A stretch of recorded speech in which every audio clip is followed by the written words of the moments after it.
Welcome to the third meeting of the Honolulu Liquor Commission. When addressing the commission, please remember to state and spell your name clearly and speak into the microphone. We'll be calling out of order agenda item number 33, the administrator status report on enforcement section review. Mr. Patilas. Is there anyone that would like to speak provide testimony on this agenda item? Okay, and so we move this agenda item up as we have Wei Chen, the lead of the report, and the deputy managing director. Thank you for coming. And just to provide background, during COVID, there were issues surrounding the emergency orders that gave the Liquor Commission investigators authority to shut down licensed premises. There are multiple other outstanding issues from previous reviews of the Liquor Commission. In 2022, the City Council passed a resolution directing the Commission to investigate these issues. The Mayor's office tasked Wei Chen to lead a review of the enforcement branch, and she presented her recommendations in June of 2023. Sitting in the audience as an observer that day was our current administrator, Sal Patilas. He was considering volunteering as a new commissioner after retiring as head of Utah's alcohol beverage control. As no good deed goes unpunished, he was uniquely qualified to help us implement the recommendations of the report. Between the mayor's office, the city council, our new commissioners and staff, we're committed to getting the agency running more smoothly. For all of us, except for Commissioner Sakamoto, this is his first time in service on a commission. Coming from the private sector, implementing change within the structure of city government is difficult. I come from a technology background. The systems of the city are antiquated and updating them will be a challenge. There are workforce training issues with their unionized staff. Commissioner Hollinger brings his expertise to bear in this area. Commissioner Sakamoto brings his previous commission expertise as we navigate the mechanics of the commission and look forward to adjusting our rules in the coming year. Finding commissioners with relevant experience is difficult because commissioners are prohibited from having an interest in licensed establishments. We lost Chair Buckley because of his legal practice suffering because he could not represent licensees. So you often see us recusing ourselves because of licensees that we may have a conflict or do business. We're lucky, who's not here, Commissioner Bach is a lawyer with a media company familiar with the hospitality industry.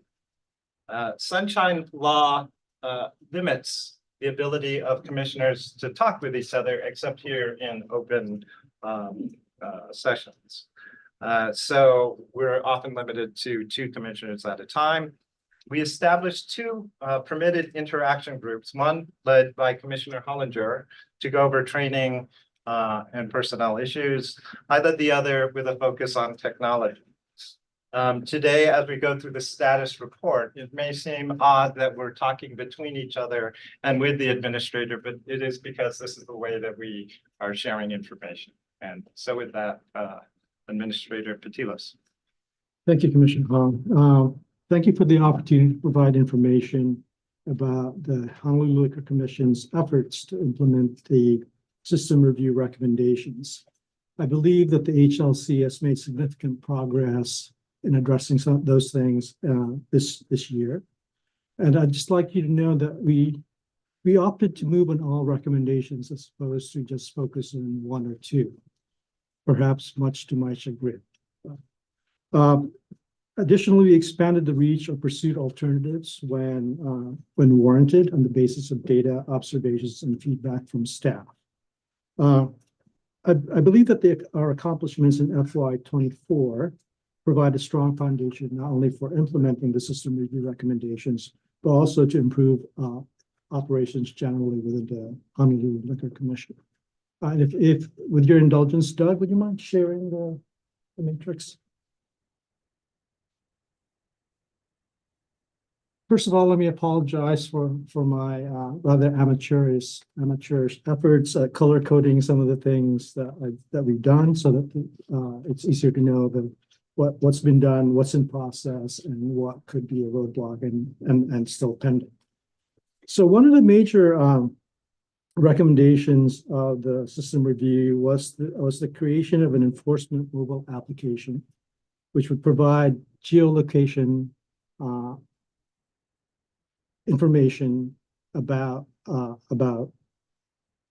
as investigators went through their shift. So with regard to this, became part of the LCIS Phase 5 contract amendment.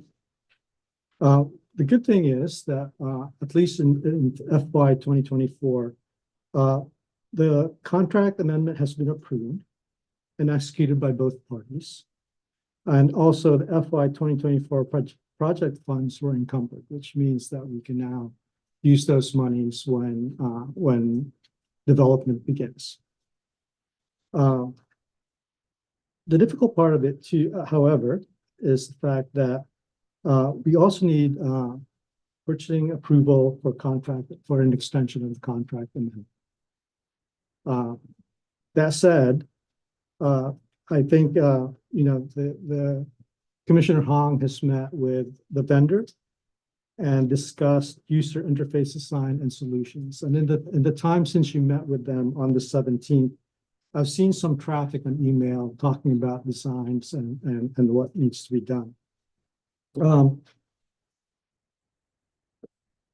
Doug, if you could share the map. And for the commission, we met as the permitted interaction group with the vendor.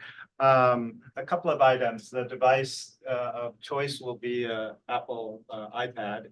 The geolocation information is both native within the iPad itself, but additionally, we'll be looking at utilizing the Google Maps tracking feature, which is displayed here. So on a daily basis, we'll be able to know where the device is. So it's not tracking of the people per se, but it's the device used for obtaining the reports. And so those will be tracked along with, where the device is going for each stop during a shift. And so that's on the technology side.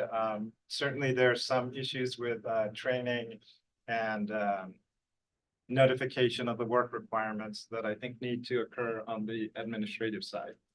So the hope here is that by putting the geolocation function, by using the geolocation function, we're able to have better information about when a shift begins, when they've left the office, what licensee they visited, how long they stayed there, and then so on as the shift goes on.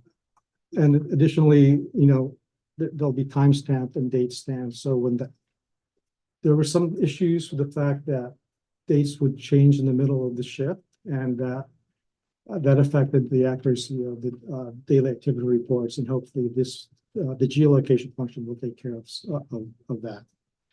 We should have three sources of the same truth. One is the DAR itself, one is the geolocation of the device, and the third one is the actual submission of the report. And so the times within all of those three data points should match up. And there might be some discrepancies, but there shouldn't be a discrepancy across days without us being able to figure out why that happened. Doug, if you don't mind going back to the matrix, please. So another hurdle that we have to go over is the fact that by introducing the mobile app and its geolocation function, we're essentially instituting a change in working conditions, and I think HGA consultation is required. And with that, I think it's imperative that we develop policies and procedures governing the use of the device. Additionally, I think as we've looked at it, it'd be as a nice to have is that the statute itself has certain items that that dictate certain items that should be in in a licensed premises. And in terms of a routine inspection, perhaps a checklist of those things would be nice to have. And so that's something that, we'll see whether or not there's sufficient funds to do that. But I think it makes sense that if I go to a dispenser, these are some of the items that they should have in place. And granted that the investigators will look for other things than that, but I think in terms of a routine inspection, it's good to know that those items have been ticked off and checked.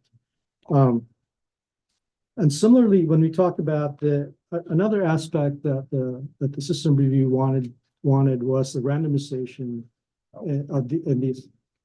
Do we want to pause between each item for questions, or you guys just want to roll on through? Up to you. I'm fine with going through and then coming if we have questions at the Okay. end. Thank you. Good with that. So another item that the system review recommended was that we also randomize and equalize the routine inspections, and that is part and parcel of the efforts to put together the mobile app. I think we have the same issues there with regard to the randomization aspect of this, because at least from my perspective, when it comes to policies and procedures, there's going to be a change going to affect the ability of supervisors to assign individuals as well, teams, the individuals on teams, as well as where to go in terms of geographic areas to look at. So I think, again, we need to develop policies because it introduces a change in working conditions. The other thing that we would like to have in terms of the application itself is it would be nice to include the licensee hours of operation. I think that would be critical. I think one of the things that the report highlighted was the fact that sometimes we miss inspections simply because we go when they're not open. And I guess it's also kind of like a nerdy auditor thing, but I think it'd be nice as well, just as a control in terms of regulation, that if you could somehow manage to randomize the assignment of the investigators themselves, so that there's one investigator doesn't inspect a licensee ad nauseam. I think if that could be done, that would also be good in terms of internal controls with regard to relationships with those entities that are being investigated. So I think within the scope of our initial discussions, we're going to leverage the randomization factors within the audit function, because we go through and do a randomization based on audit.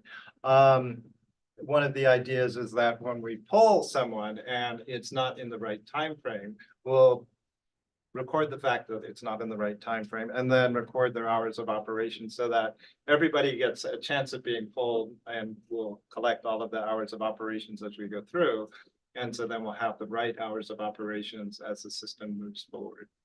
I think one item to note here is the fact that in all likelihood, this will be a manual process in terms of entering the hours of operation. Yes, because they'll pull at a night shift and it's a day shift thing, and they'll say cannot, and that person will get a pass for that randomized pull, or vice versa. And commissioners, in terms of leveraging technology, the pig did not. If you're okay with that, we're fine. But I'm sorry, just it's kind of one of those things that I learned about, and all of a sudden, all I can think of is just the pig. The permitted interaction group also looked at the possibility of leveraging Lokahi, that's the city's enterprise platform, the information that's contained in there to assist in perhaps reducing the time it takes to get information from other departments. So we actually met with the director of DIT as well as some of his staff to discuss that possibility. So we're just not looking at the app itself. We're also looking as to whether or not there are other things that within the city that can be leveraged to help us operate more efficiently. And this was outside the scope of inspections. This was around licensing to determine the 500-foot radius of a property and to see if we could assist in gathering the voters and other geolocated information as part of licensing. And another item with regard to technology is the use of body worn cameras. I know that this is something that was talked about last year. We did try to request budget to purchase body worn cameras. However, we also received some, we were asked to withdraw that request until discussions could be had with not only BFS, PHR, Corporation Council, as well as the Managing Director's Office, to talk about the use of body cameras by the Liquor Commission. I know that this is something that was requested by staff and they believe that it will assist them in ensuring that the reports are accurate and that their interactions with the community are recorded. I think I have reached out to individuals, and I think that the only comment I've received so far, and I need to follow up even more, is the fact that there's a concern that, well, not so much a concern, but more that we need to be aware that this will be subject to UIPA. And so, I think it's something that we need to be aware of as we move forward. With that said, I've also reached out to HPD, and they've actually been very helpful in suggesting that we be in some factors that we need to be aware of. For example, when it comes to procuring the cameras, what kind of functionality do we want from it? What characteristics do we want from it? What kind of battery life do we want? How good is again, and one thing that they focused on was the audio has to be really good, because there will be times when you go into someplace where there's going to be really low light, and the dispositive evidence will be audio. Security for the upload of the data, those are things that to be considered, and I've asked staff to begin looking at that. I think if we may be able to put this into some kind of a test program, but that will require the use of saved funds within a specific line item of the budget. And so we need to see whether or not we can do that. But I think most critical of all, and this is something that my contact in HPD suggested, is that before we even do that, let's make sure that the policies and procedures are nailed down. We've been able to get comment from staff as to when the camera should be turned on, when it should be turned off, the permissible times when the camera should be turned off. So do you think that, certainly there's a large administrative burden and process burden to this, but being able to pilot 1 or 2 cameras with our teams is an achievable goal before we get full funding for teams for next fiscal year? It's just really a question of how we draw down a specific line item in our budget as we go through the year. I think it's one of those things that maybe in 6 months or so we'll be able to see whether or not there's sufficient savings to be able to do that. That said, it's not just the camera itself that we need to be aware of, it's also the accessories to it. Like, for example, one of the items that HPD suggested is that we probably need software to redact the video. simply because there are times when, you know, just like with a regular UIPA request, whether that's document, there are some things that may be privileged or confidential that needs to be taken out. Additionally, they said that, and again, this is more when we fully implement it, but they did say that they get UIPA requests for these constantly, and we should expect maybe the need to staff up if we fully implement it.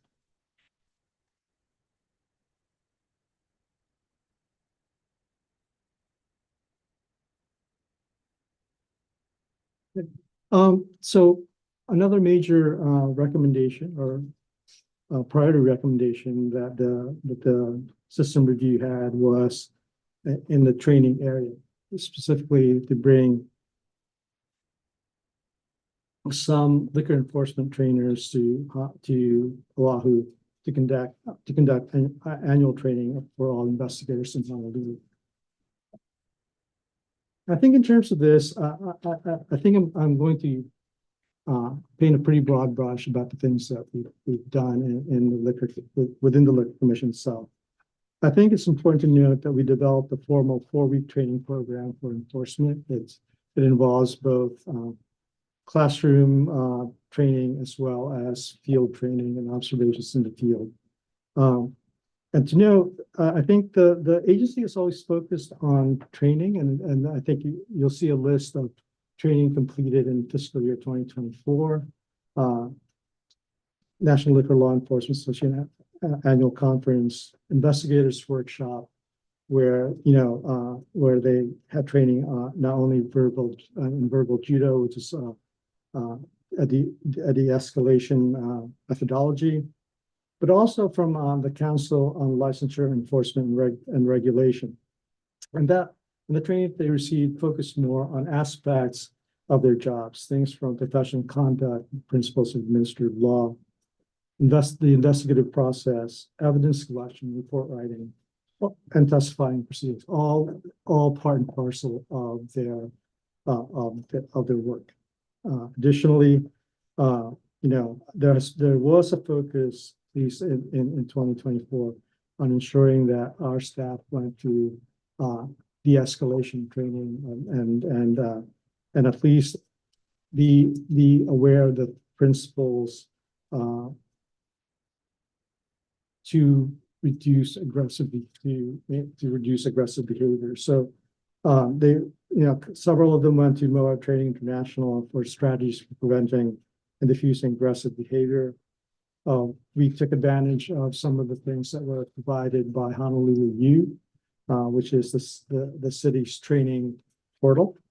Things like making states talk about conflict, Center for Alternative Dispute Resolution, managing conflict. But besides that, I also want to note that we just didn't focus on the enforcement section. There was training for our auditors, for example, provided by the Association of Certified Fraud Examiners, and as well as admin, that we actually sent our DSEA to the Joint Labor Management Seminar that's provided by HGA. Finally, Hawaii Health and Harm Reduction Center provided LGBTQ+ cultural humility training, and we made sure that everybody took the training provided by the city in terms of the new anti-harassment, non-discrimination training, prevention of sexual harassment, as well as ethics. Also, perhaps not, I don't want to miss the fact that we also work with DOH to provide sound meter training for our investigators. And with that, there's also the budgeted and scheduled budgeted training for next year, was somewhat similar to the training that they went through. What I'd like to focus on, however, is perhaps the additional training that we've identified that our staff have taken. FBI targeted violence prevention, which happened earlier this month. Just yesterday, we had Alcohol and Tobacco Tax and Trade Bureau training. And I think it was interesting to see the jurisdictional aspects, the fact that you have both federal regulation and state regulation of alcohol. Again, working with 3HRC, opioid overdose prevention and response training as suggested by Commissioner Hollinger. Additionally, we anticipate training from the FBI on the color of law, what it means to be acting under the color of law, public corruption, so sex trafficking, hate crimes, sometime in August. We're trying to arrange for that at this point.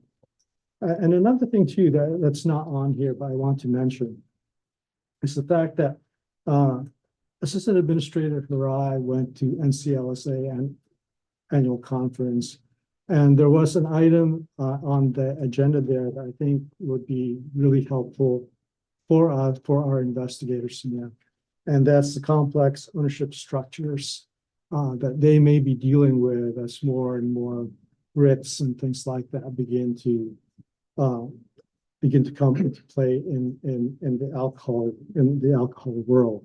So that's a training that we're trying to arrange that Assistant Administrator Harai will provide to our investigators. Finally, I'd like to also note that we had established, as you noted earlier, that we had established a permitted interaction group with regard to training.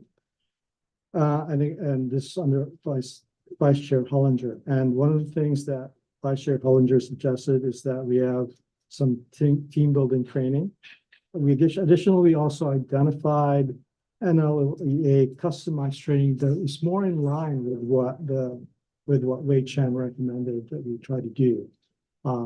We looked into that, and it looks as though that may cost around $10,000. But also, to be clear, but we also were able to identify training that may be used to augment the training that they get now from the regular training program, and that's again provided by the Council on Licensing, Enforcement, and Regulation. And there are 3 basic levels. All of them could lead to certifications that our investigators could use as they move up the ladder, so to speak.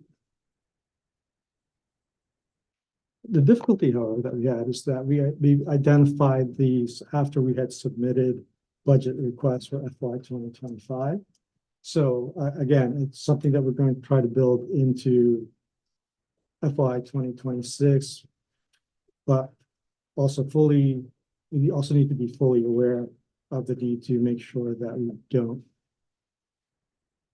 request too much. There has to be some fiscal responsibility at play as well. Okay. So some of the items, Ned, I'm happy to see that you're reaching out into the community to find partners from 2 levels, right? One is to have this connection with health and harm reduction. I personally got a chance to attend the opioid Narcan training and give that a try. Not that I was trying opioids, I was trying the Narcan. And that was, it was very useful. It was very effective, I think, in providing the licensed community with confidence, and that this is something that's, within the purview of the licensees to distribute, and something that can be life-saving. I think that was good. Commissioner Hollinger, you went to some other training or no? So I was able, when we first came along with this, when we did with Hawaii Health and Harm Reduction Center, the LGBTQ plus cultural humanity training, we were able to attend that to see what was provided there and whether that was an issue we needed to look into more. And I was very glad to see that it provided help and adjustment for individuals to see what that community might be dealing with when they're out there, and to learn to treat them with the same respect. So I'm glad we were able to look into that. I think we've also talked about possibly looking into that being a yearly type of thing if Hawaii Health and Harm Reduction Center is willing to provide it to us. Or I think there's also, they said, an additional type of training that they would be able to provide. I think when it comes to H3RC, if we are able to identify training that they provide, I think they are happy to do that. I don't want to say that they're happy to, of course, we'll reach out to them and see whether or not they're willing to provide it. But so far, our experience has been that when it, at least when it came to LGBTQ plus humility training, as well as the naloxone training, they were more than happy to lend their expertise and provide the training in those areas. If there are other areas in which they provide training and get identified as needed by the agency, then I would be more than happy to reach out to them and see whether or not we can arrange for additional training. And then partnering with the FBI in terms of, our folks are out there in terms of if they observe sex trafficking or hate crimes of that nature. Certainly that would be good for us to be good partners with the law enforcement community. In addition, the training that they're offering under color of law and public corruption, that's going to be a mini version of what's provided at the police academy. So they were very helpful and look forward to working with us. And actually, I believe Mr. Patilas, you were recommending perhaps with the other liquor commissioners that they may want to take advantage of some of this training. Yeah, it's just I think useful and I think it's always good from my perspective, at least. It's always good to see, lack of a better term, regulators doing what they do and seeing where their North Stars are, so to speak. And that's typically the rules and regulations they have, the statute that apply to them. I think it's just good to have that inculcated in your brain as you go through the job as an investigator and regulator. Okay. Again, another area that there are many areas. Another area that the system review went into was enforcement practices. And one of the recommendations that they had, the reviewers had, was to implement a 50-50 license enforcement split for investigator fees.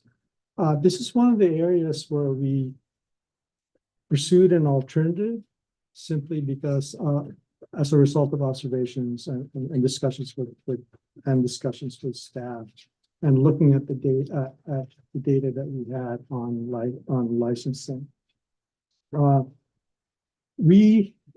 Instead of instituting that 50-50 split, we instead pursued a reorganization.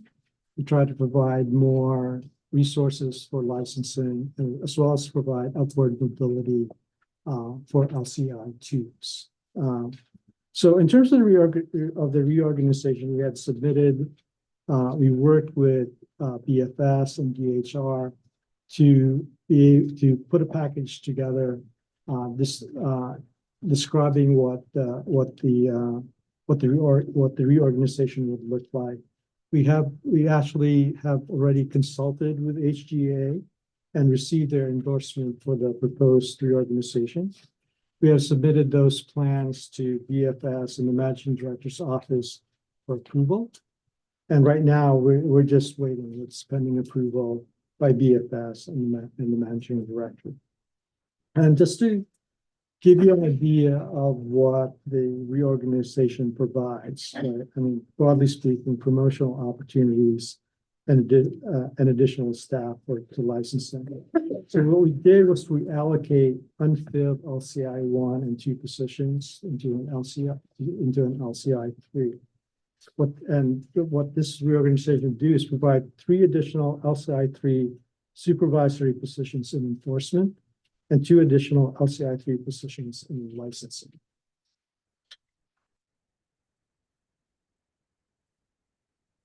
And with that, hopefully, as we begin to fill the pipeline with investigators, that we'll be able to add daytime shifts as well. Again, for us, implementation of a daytime shift is contingent upon increase in enforcement staff. And at this point, I dare say that we are really focusing on having enforcement activities in the community 7 days a week. As our initial priority, just so that we're able to fill that well-known gap of Sunday and Monday, no one's out there. Okay. Implementation of the things that we're trying to do depends a lot on having the pipeline filled. So in terms of recruitment of LCI-1 positions, we have recruited 7 LCI-1s for the enforcement section. And just so for everybody's understanding, the way things, the way promotion is structured in the Honolulu Commission is that you usually go through enforcement to gain experience to be LCI-1, LCI-2, and then after that you have promotional possibilities into LCI-3. At some point, the number of LCI-3s was frozen, and so that's why we're trying to provide more opportunities to move up. So given that fact that you move up and then you split or go up some more or split and go to licensing, it's important that the pipeline is filled.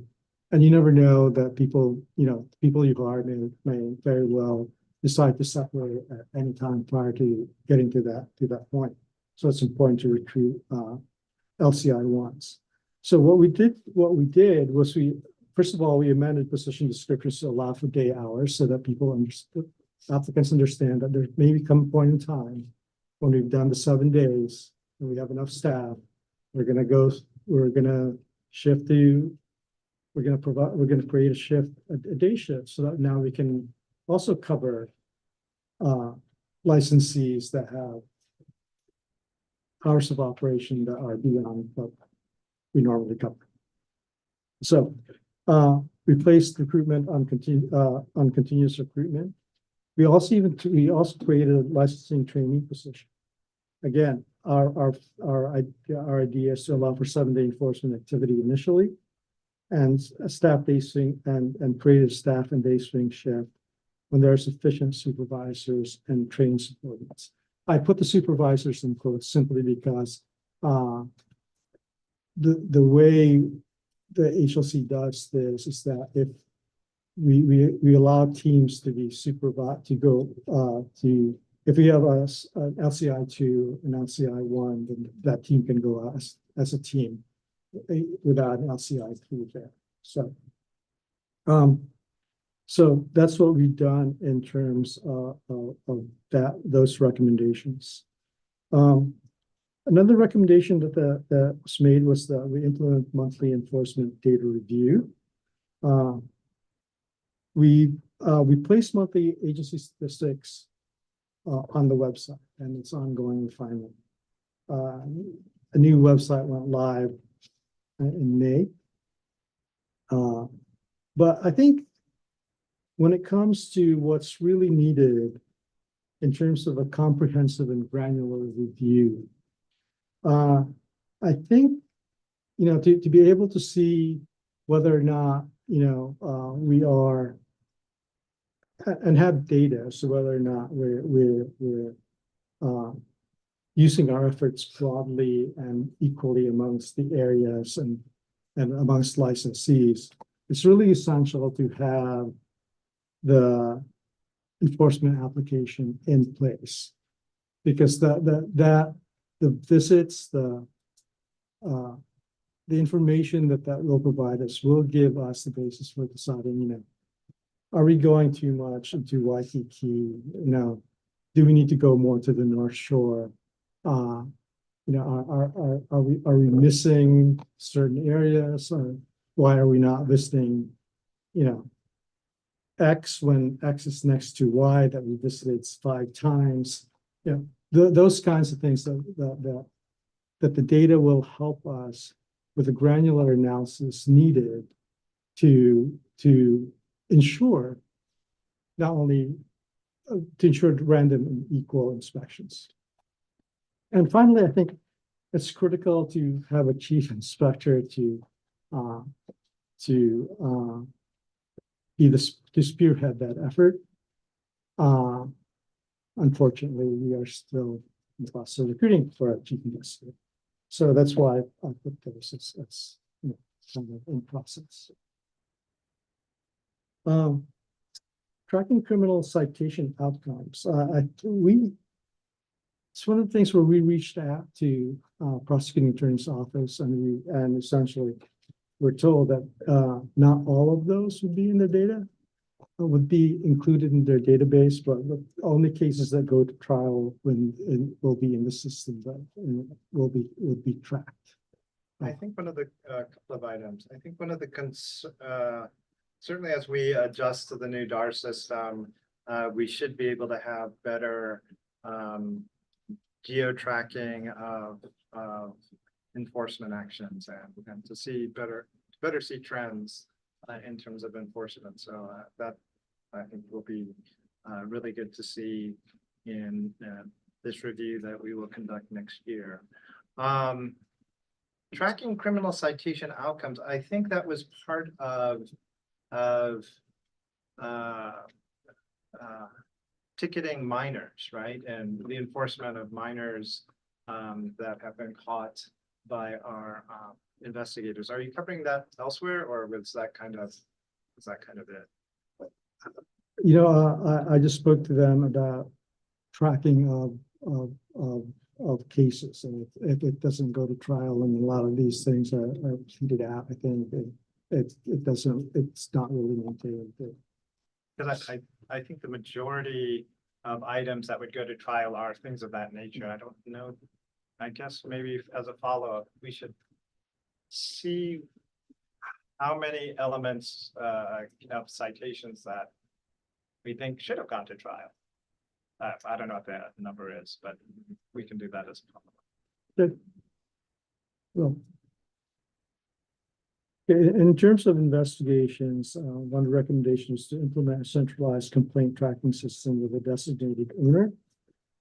So I think we approached this in a bifurcated manner. We looked at internal complaints as well, what we call internal complaints by the public,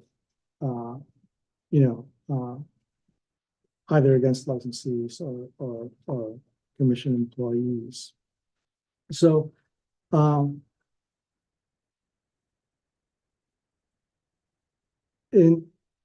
during the first half of the year, the agency worked with BIT so we could be in one view, which tracks complaints against the city. So all public complaints now received by LIQ are entered into one view. The process itself is outlined in policy, and like I said, there's a policy for complaints against licensees and our employees if it's generated by the public. There's a policy that covers that, and a policy that covers employee complaints against employees. I think the concern there was when we have complaints by the public against our investigators, do we have a clear policy for doing internal investigations, and do we have an external investigator when needed? For now, I think if you look at it as at an external investigator when needed, I think it would probably be best if that investigator was not under contract with LIQ. But in terms of this, that's an element that's yet to be completed. Okay, I think for us, if there's a complaint, we decide whether or not it needs to be investigated. We submit it to our investigative vendor, and they conduct the investigation and they report back to me, and I make the decision, and I review the reports, and I make the decisions, that regard. But that said, too, when it comes to complaints that aren't at that level, our DSEA, for lack of a better term, bird dogs the entire process to ensure that, and that try to make sure that if there's a complaint against X is not the one investigating it. And, somebody else would be investigating, somebody more objective, at least objectively, somebody more objective than the person against whose the complaint is. And then we'll work together to if there's any discipline necessary or any corrective action necessary, then we would do that. okay. See, can we take a short recess? 5 minutes.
Okay, thank you. We were thinking, this is great. I'm glad we're going through this. But perhaps we'll kind of wrap up in like 5 minutes Sure. and then continue, but we'll get through all of your guys' cases. We didn't think you'd be sitting here all that long, so. Procedurally, is that okay, Mr. Wright? Yes. Okay, absolutely. all right. Well, okay, I think, in terms of the policies and procedures this where, we decided to expand our efforts here beyond just doing the policies and procedures for enforcement. The idea here is to replace and to repeal and replace all the old policies and administrative directives.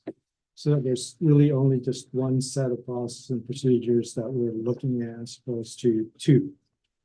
I think, you know, we progressed pretty well, but, you know, the admin and license section policies are still have been updated, but we're still undergoing review for us. Additionally, and, you know, there was also a recommendation to update training policy. But again, that's been updated. The draft has been updated. It's been submitted for review. We have to go through that. But I think in terms of that, I've assigned an HC training coordinator to identify and inform staff of city-sponsored career development training that's available through Honolulu Review. And we tried to encourage participation and identification of work-related training by sections. But you know, all that training can be tracked relatively easily through the city's learning portal, Honolulu Review. There's also, you know, so in terms of policy, some of the things that we're questioning right now is whether or not we need to develop a policy about regular rotation of investigators. It seems as though that's something that's within the collective bargaining agreement in specific sections of the bargaining units that we have in the agency. Ownership and handling of places, like I said before, we've got policies in place for that. The SEA is tracking everything that's entered into one view. Again, removing outdated and duplicative policies, we're doing that, and I think we've managed to do really well and looking at something saying, you know, it's here. There's certain gravitas to a policy being there and saying, hey, we really don't need this. We're trying to slim the policy and procedure handbook down as well.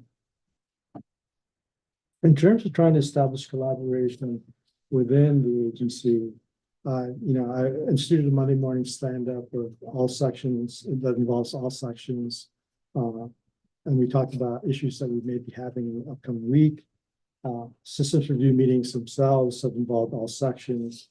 Policies and procedures of drafting have involved all sections and have solicited staff input. Additionally, on a one-off basis, there have been instances where enforcement of self-licensing to try to deal with the backlog, and administrative services license several sections within the agency are help each other to develop a workflow for licensing.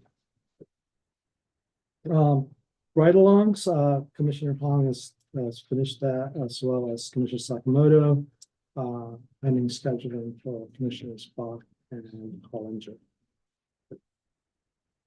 Public engagement, you know, quarterly newsletters, e-blasts.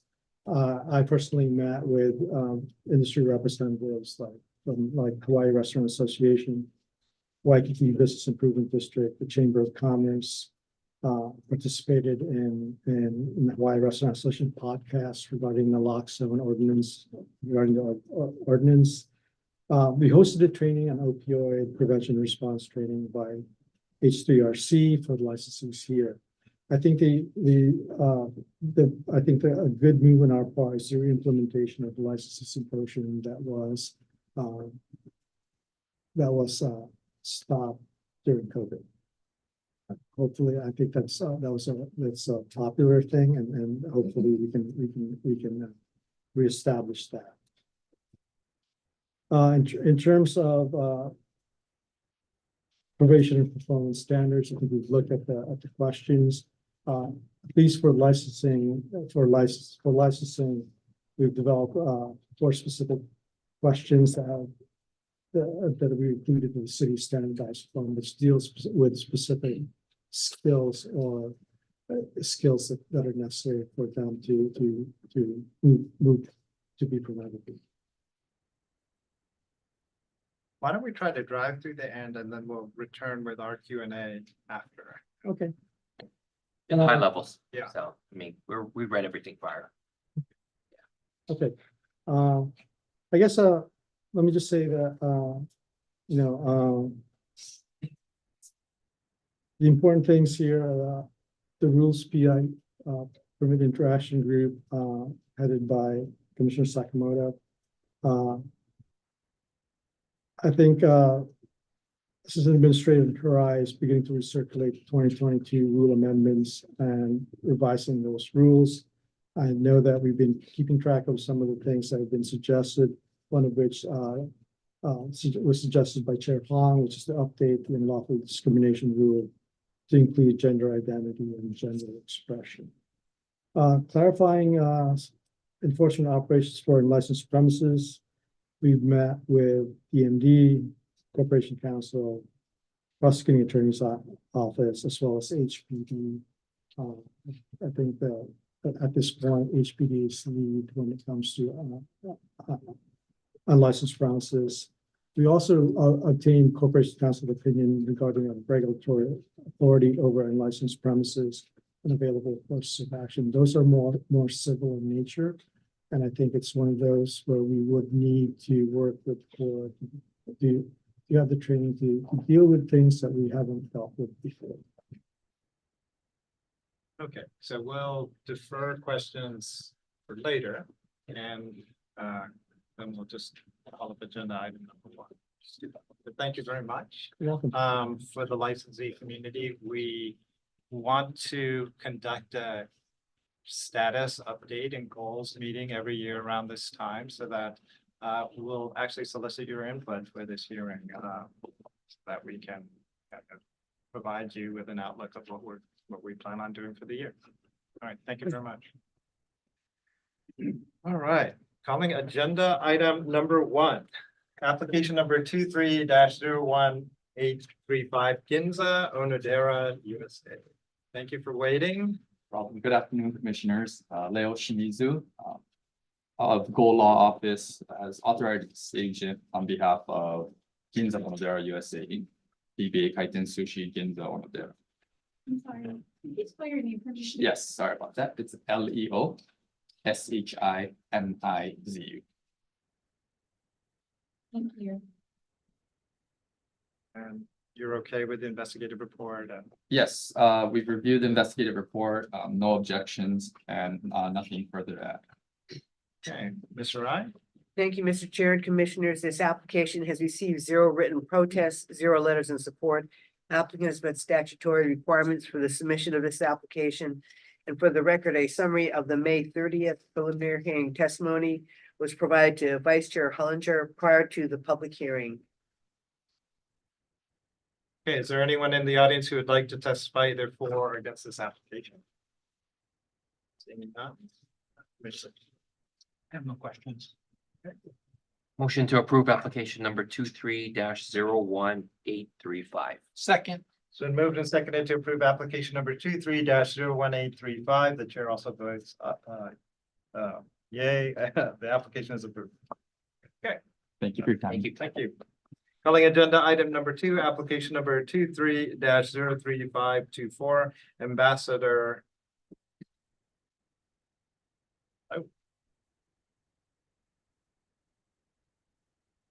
Good afternoon, Commissioners. Christina Okira on behalf of the applicant, and to my right is Brandon Kaya, the general manager for the hotel. His last name is spelled Kaya. Mr. Ryan? Thank you, Mr. Chair and Commissioners. This application has received 0 written protests, 0 letters in support, Applicant has met statutory requirements for the submission of this application. And for the record, a summary of the May 30th preliminary hearing testimony was provided to Vice Chair Hollinger prior to the public hearing. Okay, is there anyone in the audience who would like to testify either for or against this applicant? Okay, seeing none. After, motion to approve application number 23-03524. Second, So been moved and seconded to approve application number 23-03524. The chair also votes aye. The application is approved. Thank you. Thank you. Is there anyone present who wishes to provide testimony on agenda items 3 through 32, 34, and 35? If you wish to do so, you may testify now or when the application is called. Seeing none, calling agenda item number 3, application number 25-00178, Memoirs LLC.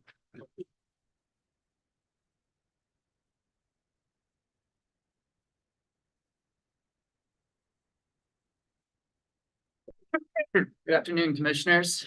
My name is Adam Gray. It's Gray. I'm the bar manager and authorized agent for Memoirs LLC. I have no further changes to the investigative report. So a wedding. This is your normal spot or? One of them, yeah. It's been really popular this summer.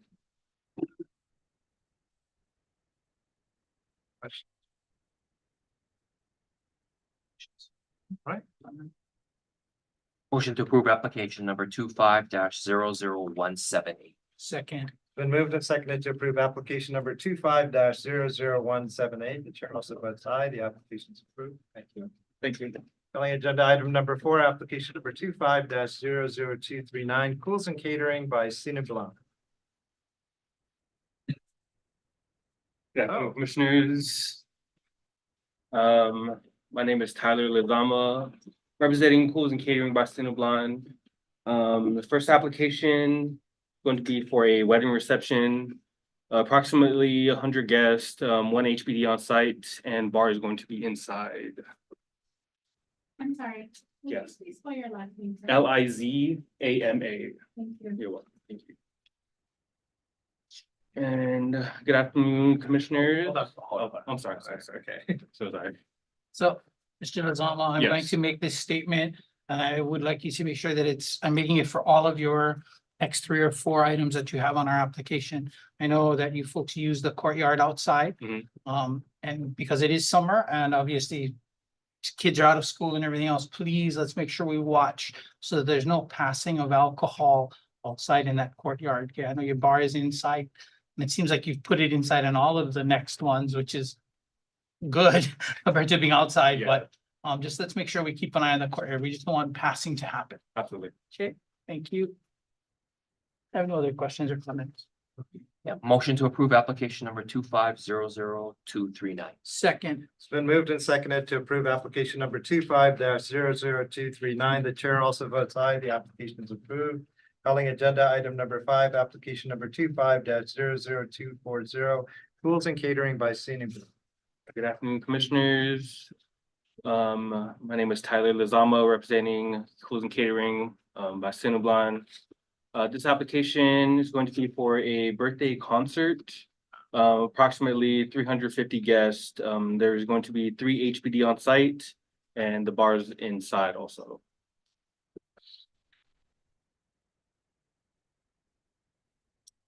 What time does the live music go to or the concert go to? It's usually between like 6 to 8:30 or 9. Okay. so dance floor I see is inside, so I'm assuming the stage is also inside where the band's Yes. gonna be at, correct? Yes. Okay. I have no other questions or comments. Motion to approve application number 25-00240. Second, It's been moved and seconded to approve application number 25-00240. The chair also votes aye. The application is approved. Thank you. Calling agenda item number 6, application number 25-00241, Cools and Catering by Cine Blanc. Good afternoon, commissioners. My name is Tyler Lozama, representing Cools and Catering by Cinnabon. This application is going to be for a first birthday. Approximately 350 guests, 3 HPD on site and bar is outside. Only one minor. I'm kidding. So, all right, I did miss that one. Outside one. Yeah, this one's outside. Outside one. Yeah. Application to approve, motion to approve application number 25-00241. Second, so moved and seconded to approve application number 25-00241. The chair also votes aye. The application is approved. Calling agenda item number 7, application number 25-00243, Cools and Catering by Cineblanc. Good afternoon, commissioners. My name is Tyler Lozama, representing Cools and Catering by Sunablan. This application is going to be for a wedding reception, approximately 150 guests, 1 HPD on site, and the bar is inside. Motion to approve application number 25-00243. second, Been moved and seconded to approve application number 25-00243. The chair also votes aye. The application is approved. Calling agenda item number 8, application number 25-00244, Cools and Catering by Cineblanc. Good afternoon, commissioners. My name is Tyler Lozama, representing Cools and Catering by Sunablan. This application is going to be for 18th birthday and graduation. Approximately 200 guests, 2 HPD on site, and bar is inside. You guys have one busy month. Yeah, yeah. Motion to approve application number 25-00244. second, It's been moved and seconded to approve application number 25-00244. The chair also votes aye. The application is approved. Calling agenda item, you're done. Yep. All right. Thank you for your time, Commissioners. Calling agenda item number 9, applications number 25-00250-1 to 25-00250-9 Lanterns Restaurant and Tavern LLC. Good afternoon, Commissioners. Naomi Cole on behalf of the applicant. Present to my right is owner Mr. Wayne Hirakawa, spelled Hirakawa. We'd like to request 25 special event days from September 2nd to September 26th, from 6 a.m. to midnight. And this is for the purpose of being able to continue to serve liquor license while pending the permanent liquor license application. We are currently on a temporary liquor license without incident.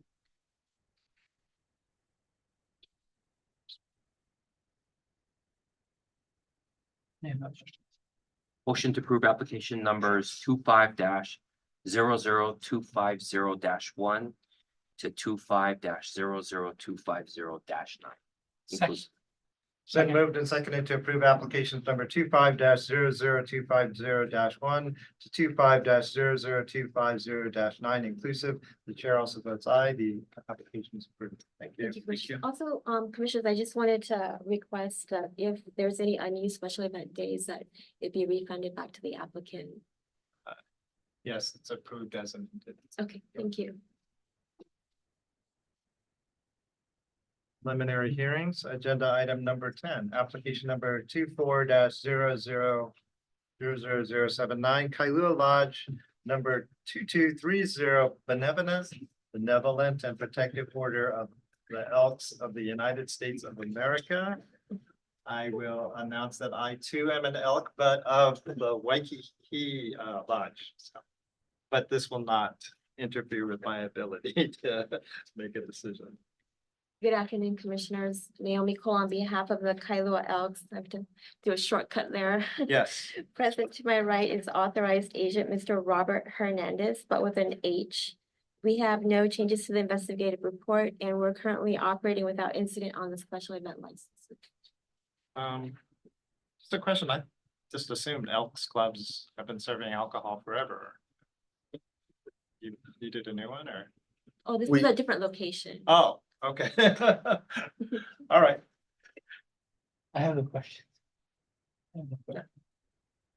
Motion to approve application numbers 24-00079. Second, It's been moved and seconded to approve application number 24-00079. The chair also votes aye. The application is approved. Thank you, Commissioners.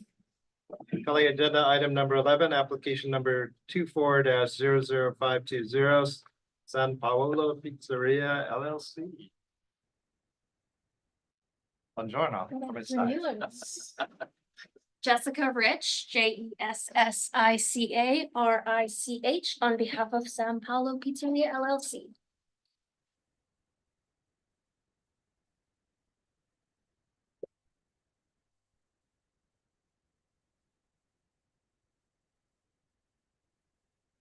Motion to approve application number 24-00520. Second. Been moved and seconded to approve application number 24-00520. The chair also votes aye. The application is approved. Thank you. Calling agenda item number 12, application number 25-00179, Sodexo America LLC.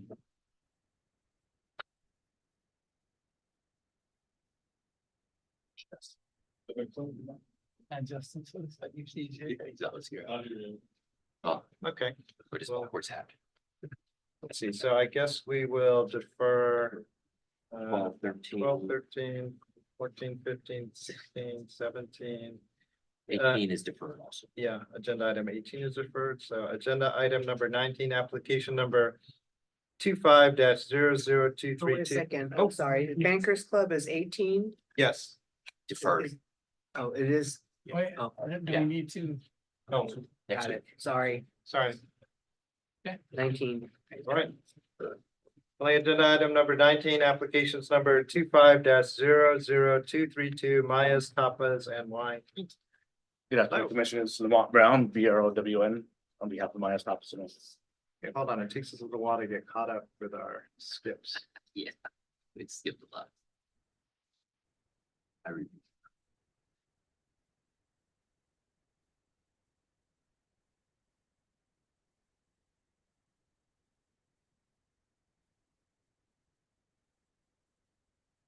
Why don't you tell us about your event while we're trying to find your event? So there's two of them. One of them is gonna be a Fresh Friday. We're just trying to bring back Fresh Fridays to Haleiwa. Be the first Friday of every month. Currently I have one restaurant, Maya's Tapas and Wine, across the street from the Fix, and we're currently preliminaries right now to get that liquor license. So right now we're catering in the meantime. Then the second one is gonna be. Oh, got to do one at a time. Okay, sorry. Put that first. So. The first one, so with your floor plan, is there sidewalk in front and on the side that's gonna be part of the licensed premises? Is there gonna be seats out there? It will be when it's a restaurant, but not for this event. Okay. Everything will be inside for this event. Okay. So I mean, just because it's licensed, my question will be, is there some type of guardrail or some type of thing that would enclose the sidewalk or areas? So, because it is licensed, going to be licensed currently, if the alcohol gets out there, it gets out there, but is there a way to make sure it doesn't go past that area that? Yes, we'll have a doormat at the door, Okay. on both doors, on both entrances, not allowing people to go in and out. Okay, And then, except for the lanai is, yes, that's why it's part of the thing, I'm assuming. Yes, Okay, yeah. all right, that's fine. And I have no other questions. Motion to approve application number 25-00232. Second. Been moved and seconded to approve application number 25-00232. The chair also votes aye. The application is approved. Calling agenda item number 20, application number 25-00233, Maya's Tapas and Wine. hello, Commissioners. Lamont Brown, on behalf of my Tapas and Wine, BROWN.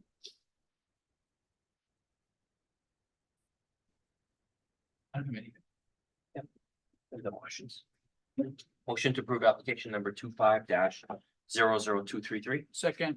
Been moved and seconded to approve application number 25-00233.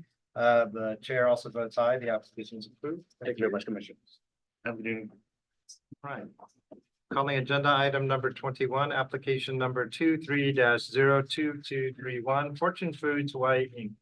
Good afternoon, Commissioners, members of the board. Shimpe Oki appearing on behalf of the licensee, spelled SHIMPEI. Last name is Oki, OKI. We have no comments to the investigator report. Be happy to address any questions or provide any additional backgrounds. As the Commissioner required. I'm sorry, one other thing to, if I may add, despite the untimely submission of this application, Licensee is hoping that pursuant to the 2024 amnesty program, the commissioners could approve approve the changes being requested here.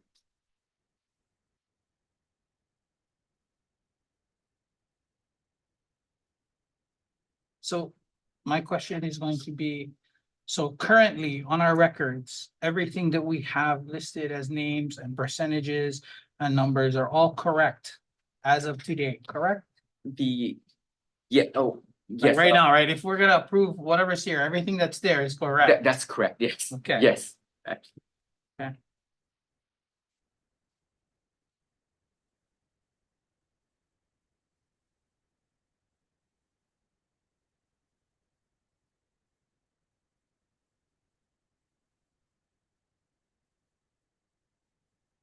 If it would help, I can provide some background if there's. Oh, if it- that'd be yeah, good. please, Thank necessary. you. So this license, the licensee is a family-owned Asian groceries business operating out of California. Largely, the people involved have not changed. And primarily, these stock shareholder changes have happened because of death in the family and any subsequent estate planning that had happened. So it's the same people, the shares moving around between trusts and various individuals. And the estate planning aspect of it was handled by California Council as well as I believe their CPA. And so they were local management who is really managing the operation in Hawaii they were completely unaware of the ownership changes happening in California. So we were frankly surprised to find out about these changes, which we by chance found out when we were approached and asked by licensee to assist them with their new application on Maui.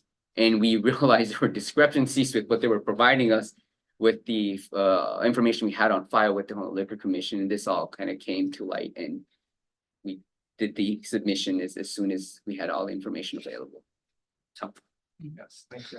I think you might want to let your counterparts know in California is that as anything happens or moves forward in any of these continuing processes, they need to let you know as soon as possible, so you're not stuck in this same situation on a go-forward basis. Yes, So you absolutely. might want to work on a process for that. We actually provided a pretty comprehensive memo to them about all the changes that would trigger any submission requirements with the Liquor Commission. Thank you for that suggestion. Motion to approve application number 23-02231. Second. Been moved and seconded to approve application number 23-02231. The chair also votes aye. The application is approved. Thank you very much. Appreciate it. Request calling agenda item number 22, request number 25-0231, Pizza and Things LLC.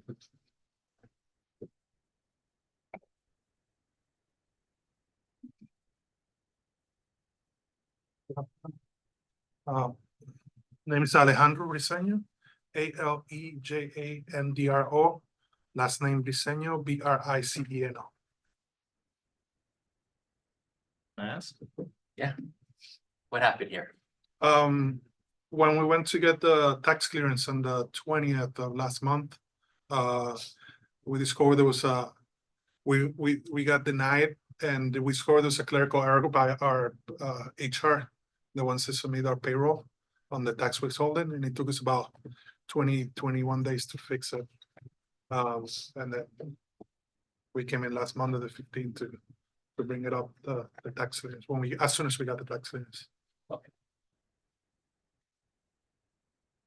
Motion to approve request number 25-00231. Second. It's been moved and seconded to approve request number 25-00231. The chair also votes aye. The request is approved. Thank you. Thank you so much. As resolved. Calling agenda item number 23, request number 25-00270, El Charro Mexicano Paella Restaurant.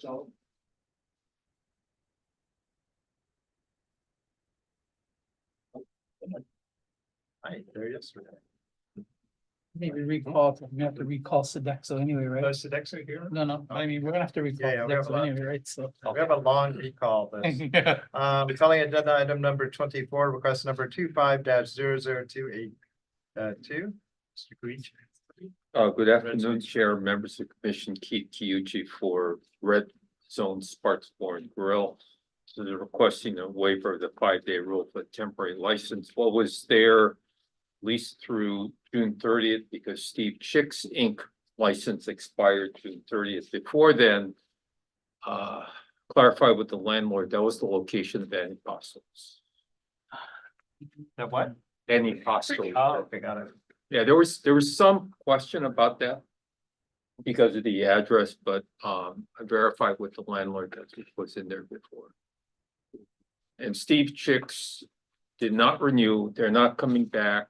They actually had a bunch of new equipment they were gonna put in that they gave to my client, which is kind of interesting. Yeah. Yeah. Some stuff happens.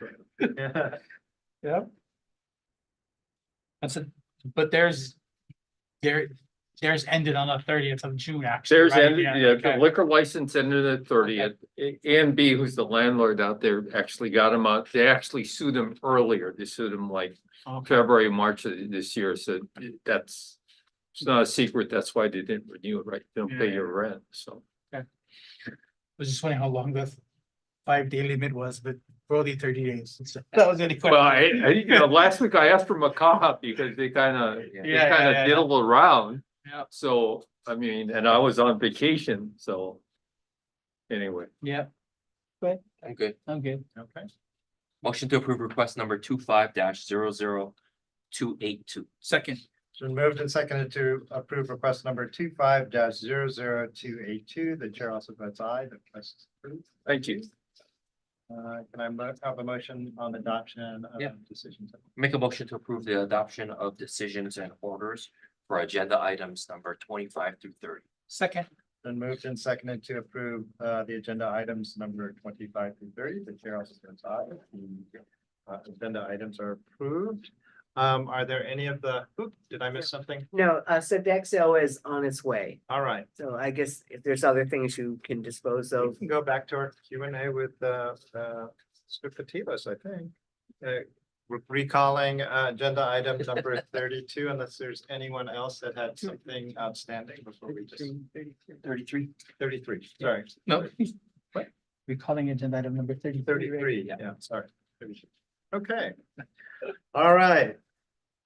We cleared out the room, kind of. Once again, Salvatier's Administrator of Honolulu Liquor Commission.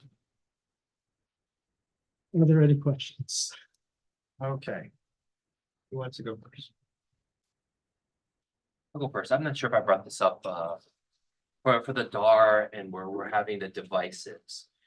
Do other municipalities with a similar process, is there a standard application that is a program within the tablet that could streamline the function rather than being so manual?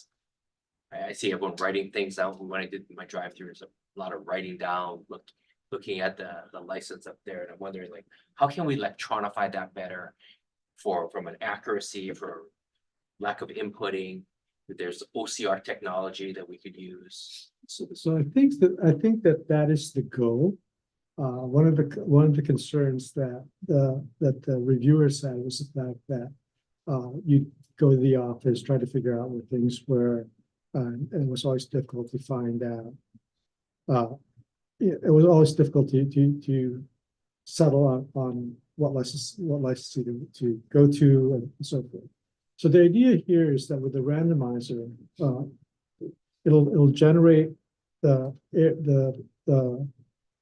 not only the licenses that they need to go through, but the area as well. So that will be auto-populated, and then as they go from one licensee to the next, that data, when they left, when they got there, how long they were there, those would be all loaded to DR with, of course, changing the dates as midnight ticks over. So that's the idea. And, you know, I've been seeing a lot of, I've been seeing email traffic talking about what it can do and what our idea is and what it should do. It's kind of a bespoke system, so we're custom building each piece. Yeah, because the laws are different as you go from state to state, so different things to look at. No, it's because we started that way, and so then it just keeps on adding. So we had the one that's over 20 years old that they were still using until. No, but that's paper.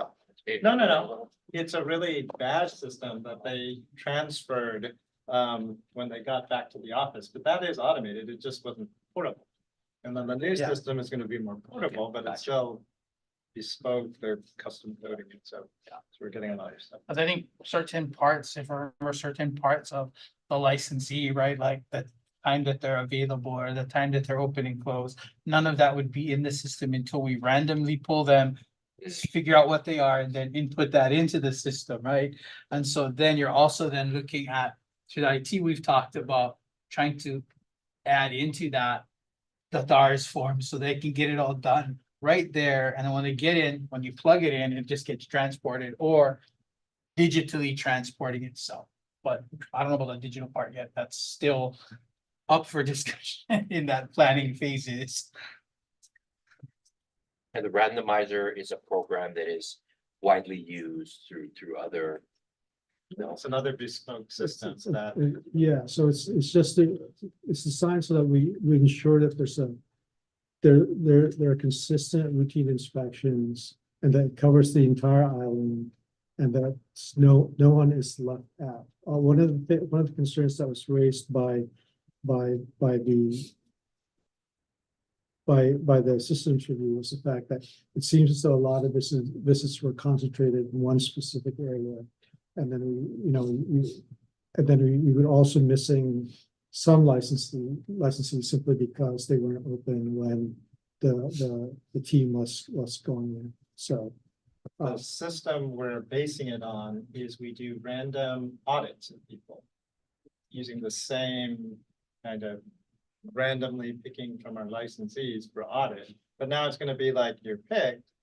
Oh, you're not open, okay, write Right. it back down that they're closed, and then we'll draw somebody else during this time frame, and then we'll start to not draw from certain timeframes. But I think one of the items that will remain open until we have a day shift is people that are open every day only. Would be difficult for us to catch. But it will at least indicate that they could have been picked.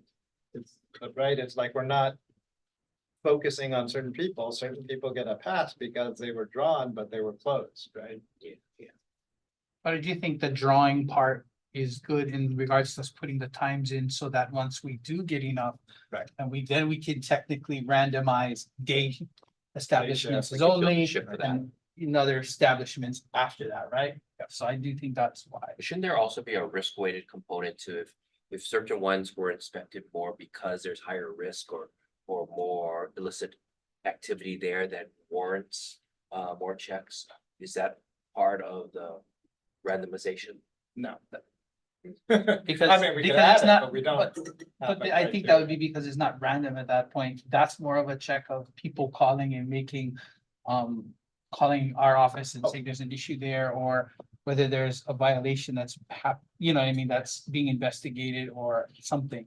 So I don't know if that'd be part of the randomization. I think we'd have certain ones of those listed.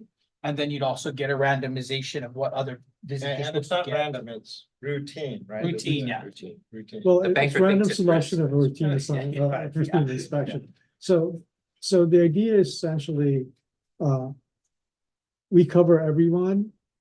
Because the system says we should be doing. That's just for routine inspections. If there are complaints, then enforcement, of course, will go through the normal process of review by the administrator, assignment to enforcement going out there. And then seeing if there are violations, and those violations are, of course, move forward and be given to Corporation Counsel. But so it's just routine inspection of licenses that's being randomized. If there are complaints, we will follow up on those complaints. Because it's Kind of see it like everyone gets a hygiene score. And the higher the risk, the more probability that you'll be random routinely selected, yeah. Yeah, Okay. but I think, So Commissioner, that's the banker thinking. no, I mean, in terms of. Once we get this system up and running, then we have incremental things that we can. You can probably tweak Add it in. to add Yeah. that. You could tweak it to probably add into that. And then when it selects the locations, it should be optimized from an efficiency standpoint for driving purposes, right? No? No, but we will have like, geographies by certain criteria that we can set. So that you're only gonna look in one area, you're not gonna look in 5 different areas that It's are. not gonna choose the not most efficient contiguous. route for you to. So for example, there are a certain number of districts, HPD districts in Oahu. And so, it'll select, Random within the District geography. 1 and licensees there, and that'll be part of the. So the investigators will process. use their own judgment. Cause I think, correct me if I'm wrong, the randomization of places wouldn't technically plot out how they're going to drive there. It's just need to say, these are your 40 places you're going to visit within this district, this area. You figure out the most Yeah. common way to get there. I mean, it would be great if we could plot them into like driver. And the reason I think about that is then you get more coverage. Yeah. You could probably go more places in one Yeah. night, yeah. Version 7. Yeah. 5, 6. Maybe Maybe 8. Okay. More questions? Not on that. Okay. I didn't have any on that, but I had a couple other areas. I think do you want to just go down from the top and? I mean, I think what we should do is if there's questions, we talk about what area they're in and we just ask that question. Okay. Which is going from top to bottom, so. What section are you on? So I mean, my next one is going to be, my bigger questions is I think on the body camera situations. I know that there might have been issues in which we talked about, or you had raised that, maybe not to have that in the budget, but I think we need to work toward getting something there. And we need to get something going in a program, at least, even if it's just one camera on one person in one team, or 2 cameras on 2 different teams, but only on one person. And I think for right now, so that we can get this into the field, we may need to have to follow HPD's policies and procedures, only because even though they're going to be a lot stricter than ours to a degree, probably because it's HPD, at least it gives us a format to use so that we can get it out there to provide our inspectors that comfort feel of being able to use it, and also the feel of they're then protected in the sense of somebody claiming something happened that did or did not happen. So I mean, that's just my opinion. I understand. But I think that's something we have to work toward trying to get done sooner or as quickly as we can, at least a pilot program or something. I think as I mentioned, I've been speaking to HPD and they actually provided me with their body worn camera policies and procedures. With regard to that, in reviewing it, some of it is very system specific. Like, for example, how you upload things and things like that as part of the procedures. That's very specific. I think it gives a general idea of the concerns that our policies would probably have to cover us with, right? When do you turn it on? When do you turn it off? Let's define those instances. Again, we have that as a template, and I've distributed that to several individuals within the agency, so they can look at it and take the lead in terms of saying, yeah, this works. I think we need to tweak this and so on. So that's out there. With regard to the body cameras itself, I think given what happened last year, I think I've reached out to make sure that we'll have those discussions about what the concerns are. At this point in time, the only concern I've had is the fact that one of corporation counsel, one of the deputy corporation counsel said, everybody understand that this is subject to UIPA, and just be aware that it's really difficult. There are certain protections, but it's difficult to keep it away from the public. I don't know if there are other concerns, but I presume part of it will be, at least in part of DHR, is the fact that have we gotten have we consulted with HGEA? Have they put in their concerns, and have we addressed those? BFS probably will be like, okay, if we do this, what are we talking about? How much money are we talking about?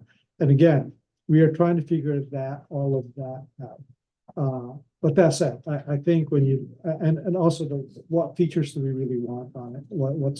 what specifications do we need for?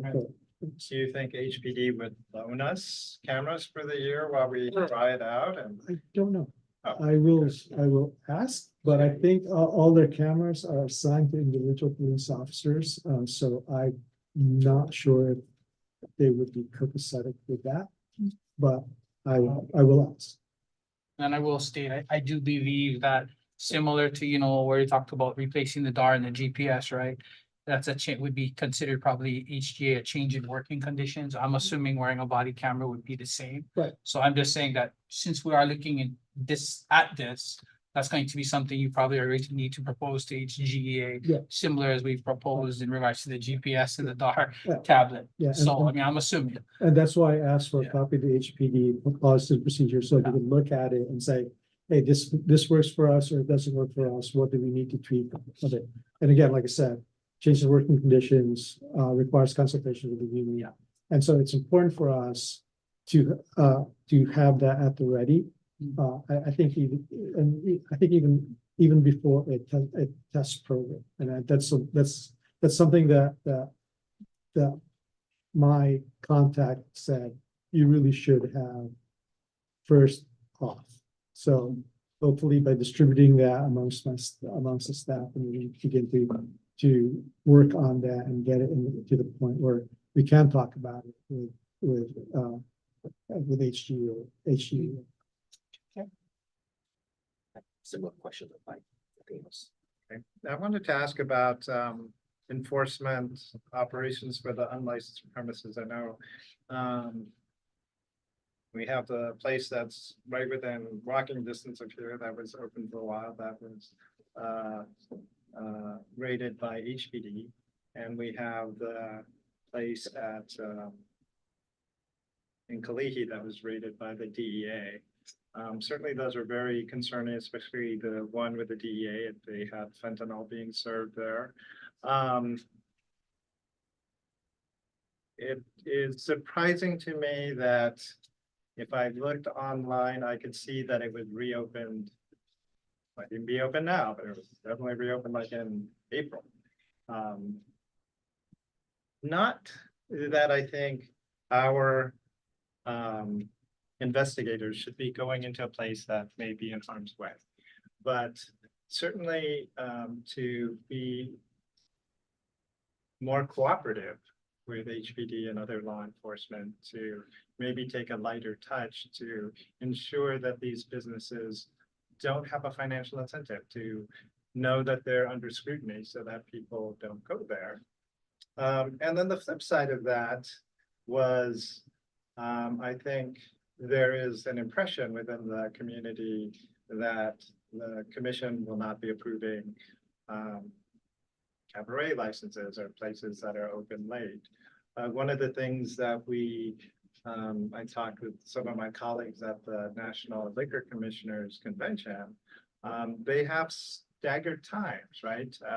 The ability to stop sales at a certain time, stop consumption at a certain time, and then to close down the business. And I think one of the things that we always talk about here is being good to your neighbors. And the way that we're kind of structured now, everybody goes out at once and it's loud and it's noisy and people are kind of obnoxious.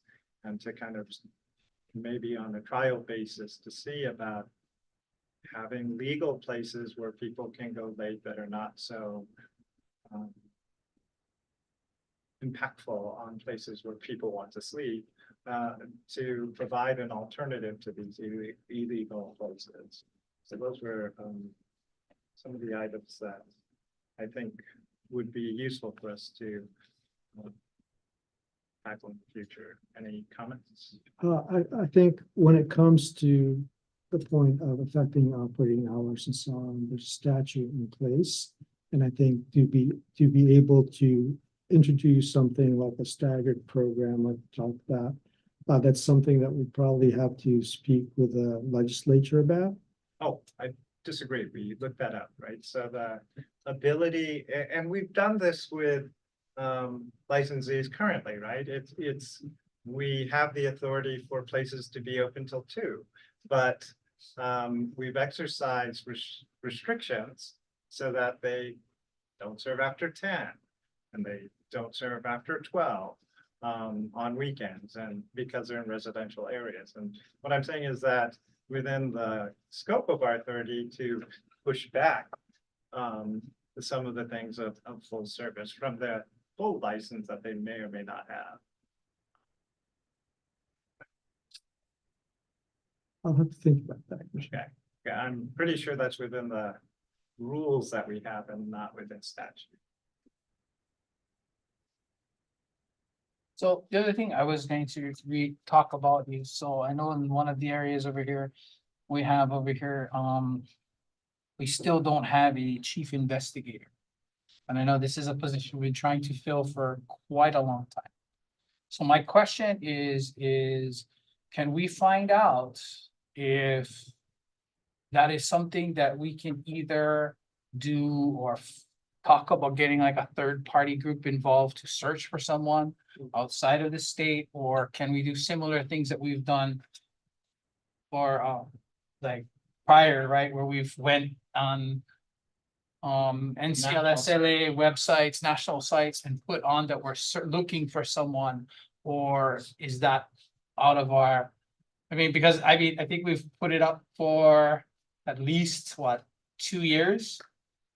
I think somewhere close to there, maybe a year and a half, At least and a year. at least a year, right? And we've had a couple possible candidates that then either back out or decide not to, or we decide to say sorry, but we're rescinding, right? So one way or the other, right? I mean, I don't know what your thoughts are, but I think that's something that needs to be a high priority, because some of that impacts your ability as well as other people's ability to affect other areas of the liquor commission, because you might be needing to watch that more than anything else. I think it's permissible to go beyond the normal recruitment process here, like advertising a job in, say, an LLEA newsletter or NABCA and so on. In fact, I was in the process of trying to do that when we did have interviews where the candidates that were interviewed were successful. So I dropped it. So, you know, to the extent that we can begin that again, we'll do it to provide a wider and broader search, as opposed to somebody somehow manages to look at DHR's websites. I know there's some recruitment going on. That's possible, and I think we'll pursue that. It's just a thought, because we want to help as much as we can. Yeah. Get everybody more focused in the areas they need to be focused on, so we can continue to move forward in the areas we want to move forward in. Well, those were my major questions that I had based off of the stuff that was reported. I think that we had. Okay. All right. Well, thank you. Thank you. Thank you. Same time next year. There's a lot of presumption.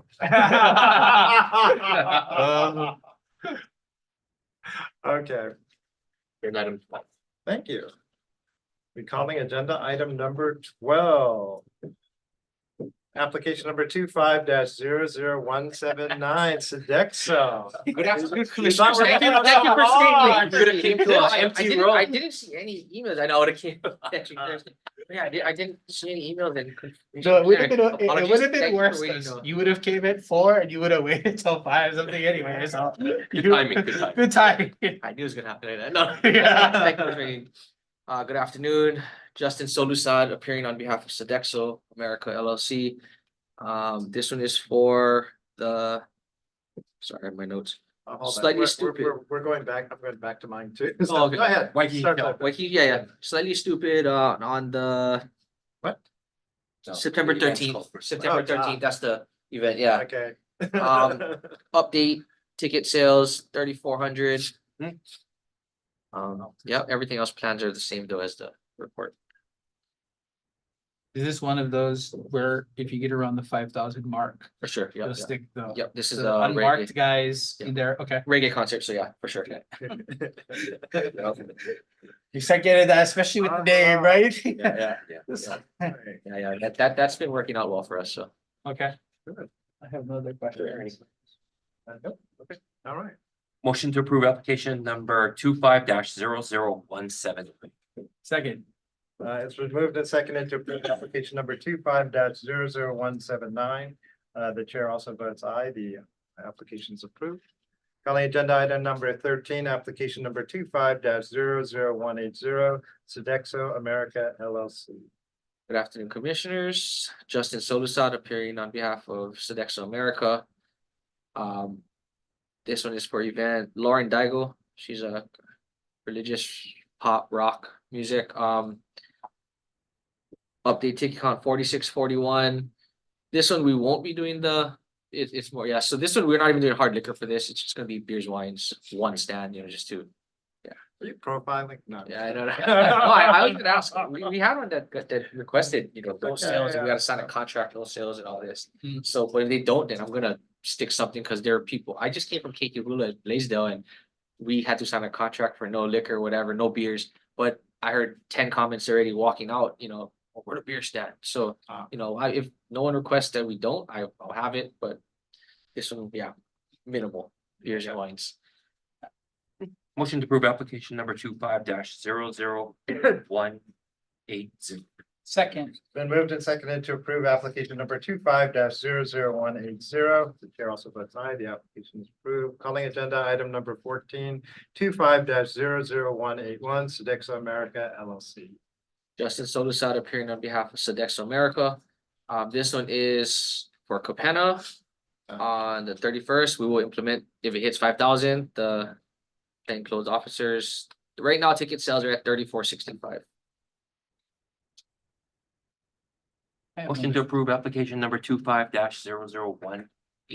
Second. So moved and seconded to approve application number 25-00181. The chair also votes aye. The application is approved. Calling agenda item number 15, application number 25-00182, Sodexo America LLC. Justin Solusad appearing on behalf of Sodexo America. This is another religious event, summer worship. Ticket sales $39.55. We will not implement the undercover officers for this. Same thing, beers and wines only, yeah. Motion to approve application number 25-00182. Second. It's been moved and seconded to approve application number 25-00182. The chair also votes aye. The application is approved. Calling agenda item number 16, application number 25-00183, Sodexo America LLC. Chicago. Justin Solusad appearing on behalf of Sodexo America. Yeah, this is for Chicago. Ticket sales right now $37.80. We probably won't implement the undercover for this one. The generational thing. Older audience. I know, right? More guys in that era, we're gonna drink beer and wine than we are anything else. I thought it's a Celebrex over there. Motion to approve application number 25-00183. Second. It's been moved and seconded to approve application number 25-00183. The chair also votes aye. The application is approved. Calling agenda item number 17, application number 25-00184 by Sodexo America LLC. Justin Solusad appearing on behalf of Sodexo America LLC. This is for Naleo Pilimehana at the Shell on the 21st. Ticket sales are at 4,100. We will implement the 5,000. This is more that local crowd. There's some heavy advertising. Yeah. Yeah. This one's gonna get to the sellout, so we will definitely implement it. Motion to approve application number 25-00184. Second. It's been moved and seconded to approve application number 25-00184. The chair also votes aye. The applicant is in. Thank you again. Thank you again. The only for- comment I'll no, make is for the thing with the plainclothes officers. I leave that in your folks' Sodexo's determination. Whether you will do it or not do it for concerts. I do think some of the reggae concerts I've went to, when there has been, I have seen, a little bit less issues going on, but Sure. I leave it into your hands for that. It's It just a does- question. It does help, and it just helps with our operation also. It just keeps it a lot smoother. So, yeah. Perfect. Thank you, folks, for looking around. All right, well, we're here. Okay, now returning to our out of order agenda item number 31. Commission discussion of processes and procedures. We actually have that, the result of that as agenda item number 32, so. Jump to there. Calling agenda item number 32, commission discussion and approval of highlights and procedural guidelines to be posted on the liquor website. That was what we discussed Well written. before. Do I have a motion to approve publication, I suppose, or do I need something? I guess that's kind of the weird part of this one. Oh, whether or not, I think the recommendation is that you don't approve it. But we are approving publication of. On the Our- web, yeah, posting on the website, yeah. Okay, all right. Do I need a motion to approve publication on the No, we're not website, or we approving. just skip it? We just concurred. It wasn't clear. I Technology. think you can just direct us to go ahead and like So move it up. we'll do that. I'm trying to avoid a certain. Yes, kind of word. action. Okay, got it. Okay, agenda item number 34, administrator, Mr. It's a busy day, right? I know, up, down, up, down. Like, oh my God.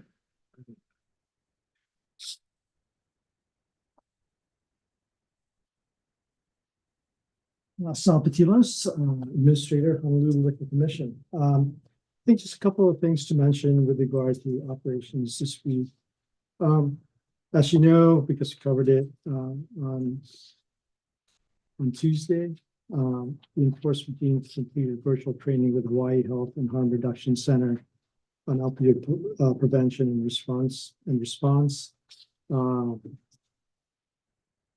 And also, we had training with the Alcohol and Tobacco Tax and Trade Bureau.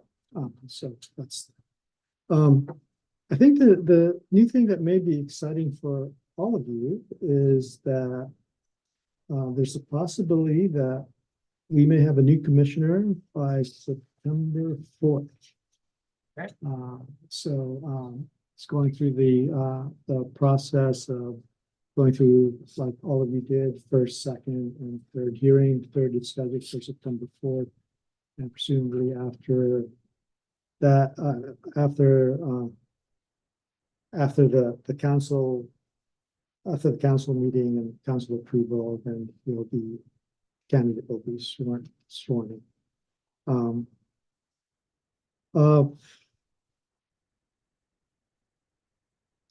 Additionally, I'm just trying to get schedules from everybody because I'm trying to make sure that there will be a quorum for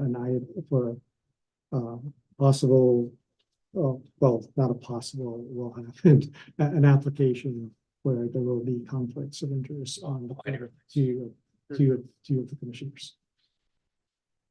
So I have an announcement. I made a mistake. My potential, I will be here on the 22nd. My potential conflict will be on the 29th. I'll be flying on the 29th. That doesn't matter. So it's not for sure yet, but the first next week I may not be here. Okay. But I'm not 100% sure yet. I'll clear that enough from my office and then I'll inform email wise once I know. Okay. 8th, I'll be out. And so like perhaps the 15th would be a good time to schedule.